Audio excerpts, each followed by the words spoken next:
உங்கள் சத்யாவில் குளு குளு ஏசி ஆஃபர். 12 வயது சிறுமிகளை குறிவைத்து வேட்டையாடிய பாலியல் குற்றவாளி 14 ஆண்டுகளுக்கு பிறகு சிறையிலிருந்து விடுதலையானதால் கதரும் பாதிக்கப்பட்ட பெண்கள். பிரிட்டனின் ரோச்டேல் பகுதியில் 12 வயது சிறுமிகளை குறிவைத்து நடத்தப்பட்ட கொடூர பாலியல் வன்கொடுமை சம்பவத்தை நிகழ்த்திய அந்த கும்பலின் தலைவர் ஷபீர் அகமது சிறையிலிருந்து நிபந்தனை ஜாமீனில் விடுவிக்கப்பட்டுள்ளார். அவரது இந்த விடுதலை பாதிக்கப்பட்ட பெண்களிடையே பெரும் பயத்தை ஏற்படுத்தியுள்ளது. அதோடு பிரிட்டன் அரசியலிலும் இது சர்ச்சையை கிளப்பியுள்ளது. கடந்த 2012ஆம் ஆண்டு பிரிட்டனையே உலுக்கிய சிறுமிகள் பாலியல் வன்கொடுமை செய்யப்பட்ட வழக்கில் ஷபீர் அகமதுவிற்கு 22 ஆண்டுகள் சிறை தண்டனை விதிக்கப்பட்டது.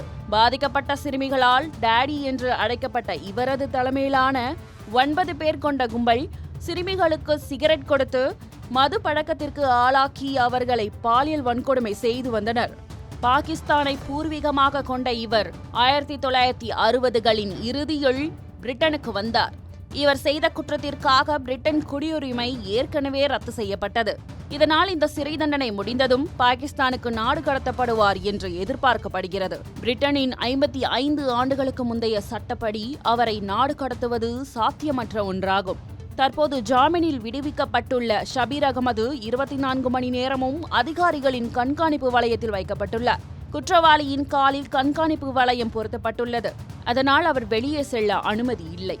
குற்றவாளி பாதிக்கப்பட்டவர்களை தொடர்பு கொள்ளாமல் பார்த்துக் கொள்ளவும் யாரிடமும் நெருங்காமல் இருக்கவும் அதிகாரிகள் கண்காணித்து வருகின்றனர். மேலும் சட்டத்தில் உள்ள ஓட்டையை அவசரமாக திருத்தி ஷபீர் அகமதுவை பாகிஸ்தானுக்கு திருப்பி அனுப்ப பிரிட்டன் அரசு தீவிர சட்ட ஆலோசனைகளை மேற்கொண்டு வருகிறது. 2008 முதல் 2010 வரையிலான காலகட்டத்தில் பல 12 வயதுள்ள சிறுமிகளை கூட்டு பாலியல் வன்கொடுமையை ஷபீர் அகமது தலைமையிலான கும்பல் செய்துள்ளது. கிட்டத்தட்ட 50 சிறுமிகளை இந்த கும்பல் வேட்டையாடியுள்ளது. உலகையே உலுக்கிய இந்த வழக்கில் தற்போது சிறுமிகளை மனசாட்சியே இல்லாமல் மது கொடுத்து கூட்டு பாலியல் வன்கொடுமை செய்த முக்கிய குற்றவாளிக்கு ஜாமீன் கிடைத்துள்ளது அதிர்ச்சியை ஏற்படுத்தியுள்ளது. பாதிக்கப்பட்ட சிறுமிகள் இப்போது வளர்ந்துவிட்ட நிலையில் அவர்கள் தங்கள் உயிருக்கு ஆபத்து உள்ளதாக கடும் அச்சத்தை வெளிப்படுத்தியுள்ளனர்.